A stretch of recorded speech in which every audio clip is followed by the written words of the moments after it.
Udin Palisuri. Jadi untuk yang sepuh sudah diwakili oleh Pak Ishak, untuk yang muda dari saya diwakili oleh dan yang lain-lain semuanya yang saya tidak bedakan satu sama lain. Insya Allah saya mencintai Anda semua. Karena apa? Karena saya merasakan Anda sangat mencintai saya. Lutut saya masih bermasalah, jadi mau duduk. Saya tidak ingin memberikan pertanggungjawaban, jadi mungkin baca puisi. Jadi semacam laporan saja ya. Saya ini kan hanya tamatan SR, SD gitu. Jadi saya ini mungkin satu-satunya penyair Indonesia yang menulis puisi tanpa tahu rumus-rumus bagaimana menulis puisi. Jadi ngawur saya sangat sempurna. Dan kalau saya izinkan, kenapa bisa diterbitkan Esensi? Sementara puisi saya mengaji bukit, mengeja danau, yang ada puisi untuk Udin Palisuri akan diterbitkan oleh Horizon, oleh Taufik Ismail. Saya berikan esensi yang seolah-olah tidak ada hubungannya dengan sastra, tapi saya berikan supaya saya bisa ke Makassar. Tapi saya ke Bugis, ke Makassar itu ya hampir tiap 3 bulan, 2 bulan sekali diutus oleh para Madinah, keliling kemana-mana, keliling kampus, atau keliling pesantren.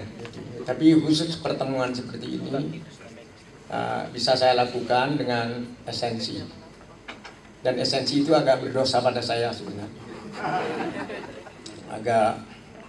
Agak terlambat lah gitu, tapi saya serahkan juga. Karena sebenarnya saya sangat berterima kasih kepada Bumi Bugis ini. Karena ada 10 puisi saya tentang Sulawesi Selatan yang tidak ada di buku ini. Ada di buku Kelenjar Laut. Di buku Kelenjar Laut itu 60 puisi, 1/6 itu puisi tentang Sulawesi Selatan. Dan alhamdulillah, jadi saya ingin berterima kasih saja, puisi ngawur-ngawur saya saja itu terpilih sebagai puisi terbaik di Pusat Pembinaan Pengembangan Bahasa. Dan puisi Kelenjar Laut itu tidak cukup kayaknya, itu menjadi puisi terbaik di Majelis Sastra Asia Tenggara ya. Masih Kelenjar Laut. Nah, Kelenjar Laut itu tidak cukup ya. Kayaknya dengan mendapatkan hadiah puisi sastra Majelis Sastra Asia Tenggara kemarin tanggal 16 Februari 2012 ya, saya ditakdirkan oleh Allah itu dipanggil ke Istana Bhumibol Adulyadej di Thailand untuk mendapatkan the Southeast Asia Right Award, jadi penghargaan sastra Asia Tenggara. Setelah saya berpikir ya, agak rendah hati sedikit ya, karena maunya kan penyair itu orang macam saya kan maunya narsis terus gitu. Tapi saya setelah berpikir ini, kalau sayap saya itu 6 lembar, puisi itu kan 60 puisi gitu. Kalau 10 puisi jadi sayap gitu. Lah yang 1/6 dari sayap saya ke Thailand itu kan dari Sulawesi Selatan. Itu ada Pantai Bira, ada untuk Frans Najira, untuk Rahman Arge dan sebagainya. Itu tentang Sulawesi Selatan. Jadi saya sendiri itu sangat tidak ilmiah. Saya ini mungkin orang yang sangat naif di dalam berpuisi karena ngawur. Jadi saya sangat berterima kasih kepada 2 orang Ambon pertama kali, Pak Nundinggram, Pak Ishak, tentu sajalah gitu. 2 orang Ambon, yang pertama Luna, tadi sudah bacakan. Yang kedua ada mahasiswa Unhas, mahasiswanya Pak Ishak, ya Pak Nunding. Anak Ambon, namanya Mariana Lewir, S2-nya di UGM, membahas 1 puisi saya membahas satu puisi saya, Anak Ambon ini.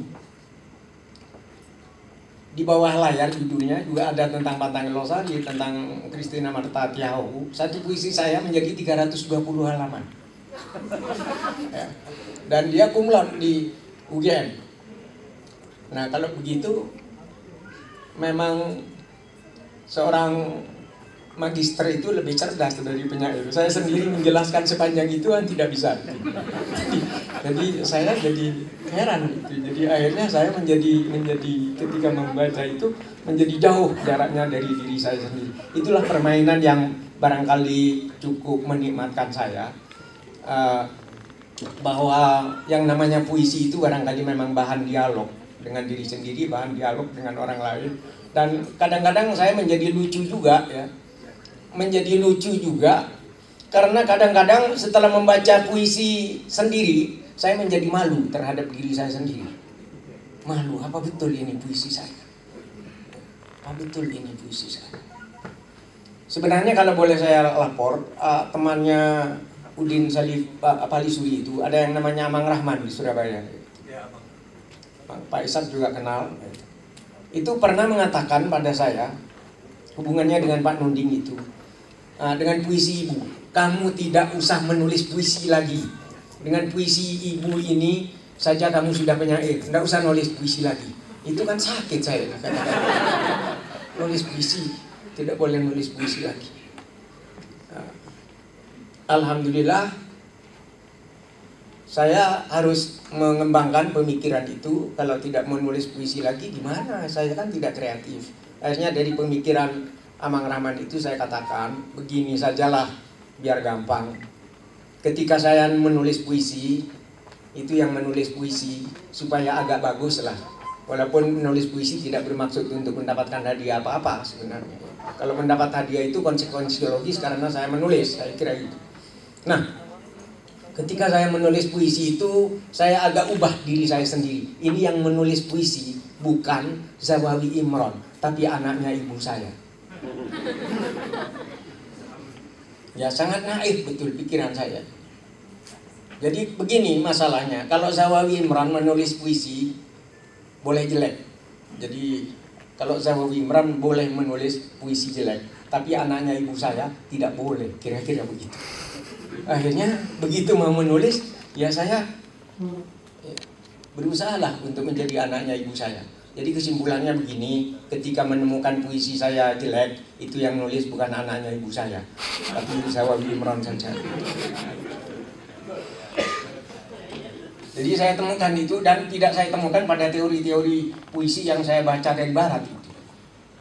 Bugis ini mengajar saya untuk menemukan. Setelah saya bosan membaca teori-teori barat yang kadang tidak cocok dengan keadaan Indonesia, ya. Akhirnya saya menemukan kok ada kata-kata atinina wapatujuko memadeceng kalawingati. Berpikirlah kamu dengan pikiran yang jernih, maka kebaikan akan menyelimuti hatimu. Dari situ saya menjadi pede, yakin kalau hati saya jernih, insya Allah masih bisalah menulis puisi jelek-jelek sedikit.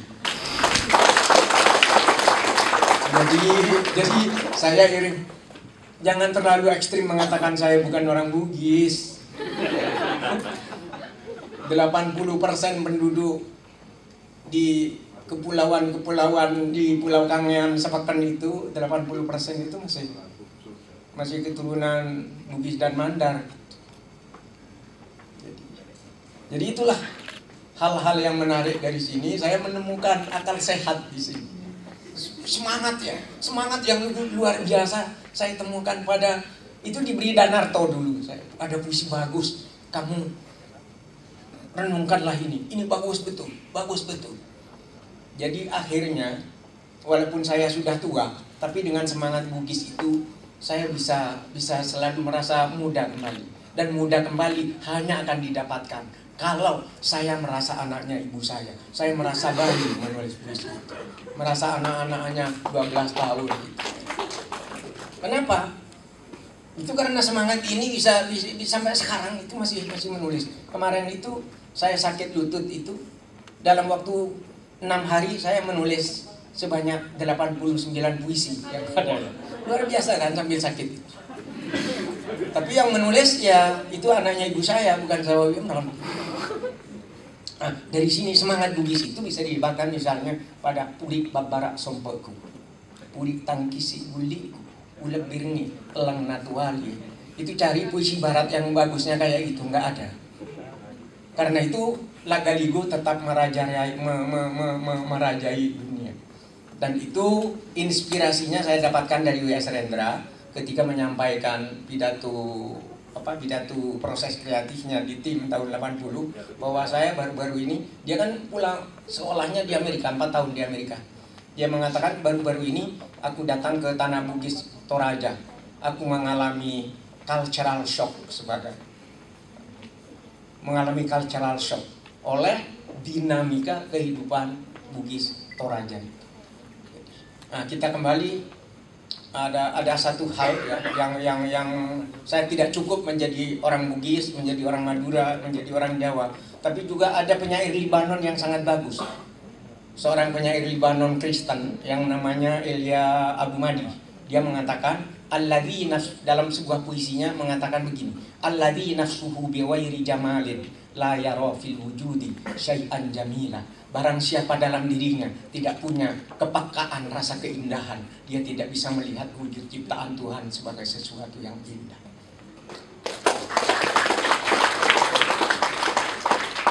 Nah, dari situlah saya asah dari kecil itu. Dengan purik babara terus saya melihat Bugis itu dengan persepsi ya itu tadi, dan Al-Ghazali juga mengajar saya. Keindahan yang dilihat oleh mata, kepala, itu manusia bisa kalah terhadap kumbang dan kupu-kupu di dalam melihat bunga. Tapi keindahan yang substansial adalah yang dilihat oleh mata batin manusia.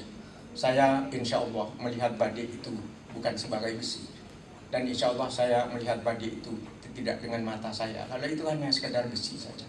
Tetapi saya melihat badik itu dengan substansi sirih napatnya, dan itu sudah selalu berikutnya. Karena itu saya mengatakan, dan sampai sekarang tetap mengatakan, hanya sejengkal pamor badik, tapi tak kunjung selesai aku layari. Saya bacakan puisi. Pak masih minta puisi Ibu. Ya, ini sebenarnya sudah ada pada puisi itu tadi, lagu laut itu. Ibu, alangkah jauhnya Sinjai, walaupun tanpa tali temali, Ibu tetap tambatan. Dan kalau nasibku malang, perahuku tenggelam, Ibu, jangan khawatir, karena hatimu adalah kuburku yang sebenarnya. Jadi itu saya kira, kan saya menemukan itu di Bugis. Saya orang Madura, ya, Pak Mahfud orang Madura. Tapi puisi saya untuk Pak Mahfud itu pakai badik. Saya tidak pakai celurit. Kenapa? Nah, saya bacakan itu.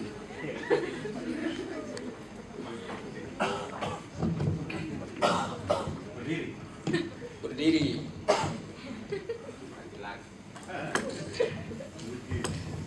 Di jantung badik buat Mahfud MD. Jika sumbunya benar di ujung badik, bandul itu akan seimbang dalam mempertimbangkan salah dan benar. Badik itu akan berwudu dan bersujud terlebih dahulu sebelum memutuskan perkara. Angin akan mendesir dari arah tenggara, membetulkan arah sampan menuju hakikat kiblat. Di jantung badik, akal sehat berkembang seluas samudra. Hati nurani mekar setinggi angkasa. Tapi keadilan alangkah mahalnya. Jika sering bercermin pada air mata orang yang kalah, masih ada tangga menuju Tuhan, menuju nilai yang senafas dengan zikir ibunda.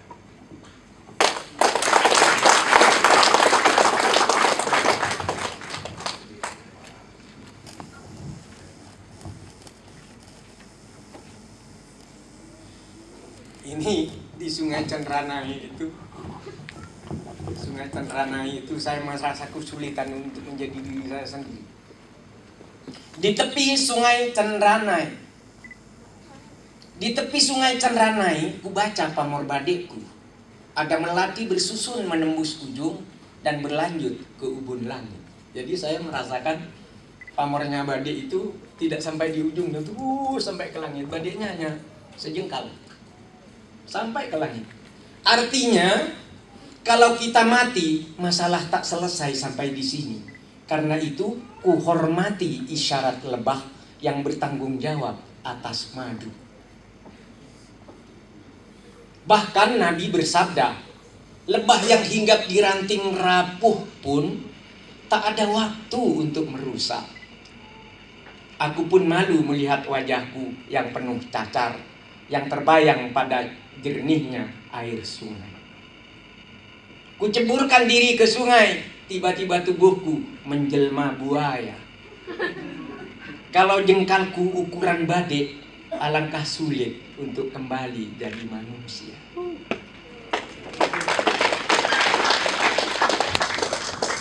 Ada makanan yang sebenarnya sangat sederhana di Bugis ini. Namanya surabeng. Tapi saya menemukan diri saya sendiri di surabeng ini. Jadi paling enak memang mengejek diri sendiri ya. Surabeng. Dengan sebutir tepung kau takkan bisa membuat kue surabeng. Cucuku, kata nenekku sambil memejamkan matanya seakan membayangkan zaman lontara yang telah silam.